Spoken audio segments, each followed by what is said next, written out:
Gün gelecek, açılacak yüreğinin gözleri yavaş yavaş.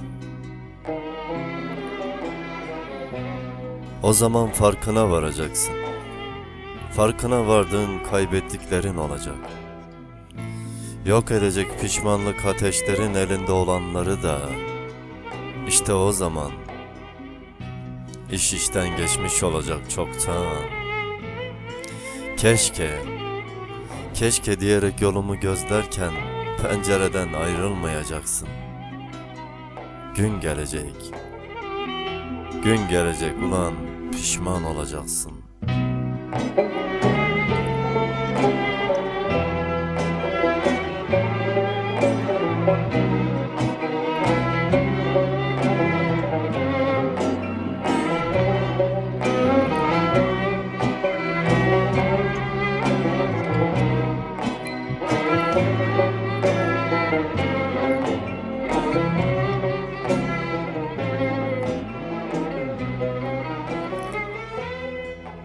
Açmıştım gönül hanemin kapılarını sonuna kadar.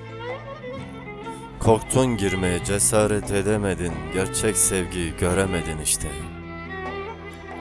Saf ve tertemiz sevgim aklına geldikçe, pişmanlıkların da çare olmayacak. Fayda etmeyecek teselliler, anılar avutmayacak seni. Gülen yüzlerin saati olduğunu göreceksin. Zehir olup, burnundan gelecek alıp verdiğin her nefes. İşte o zaman pişman olacaksın.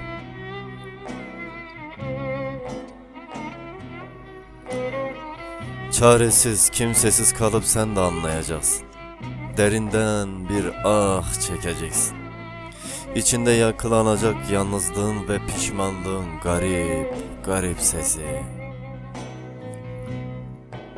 Hayalim gözyaşın olup akarken yüreğine, boğazın düğümlenecek. Boğulacaksın, nefes bile alamayacaksın. Kurtaramayacak seni eller, son pişmanlıklar. Battıkça batacak, çamurun içinde kaybolacaksın. Çaresizliği en iyi ben bilirdim derdim. Ama sen çok pişman olacaksın. Sen benden nefret etsen de, arkanı dönüp gitsen de, ne kinim ne de garezim var sana. Sadece içimi döktüm, biraz da serzenişimdir. Günü gelince ayna ile hesaplaşırken, gönül gözün aralandığında, kendim ettim, kendim buldum diyeceksin. Alıp verdiğin her nefeste kendine kinin artacak.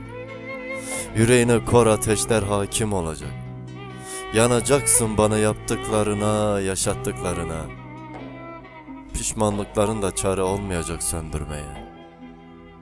Kaybettiklerine eyvah diyeceksin. Günü gelecek, çok pişman olacaksın. Son pişmanlık fayda etmiyor. Sana git diyemem ama kal da diyemiyorum. Ve sen beni kaybettiğine çok pişman olacaksın.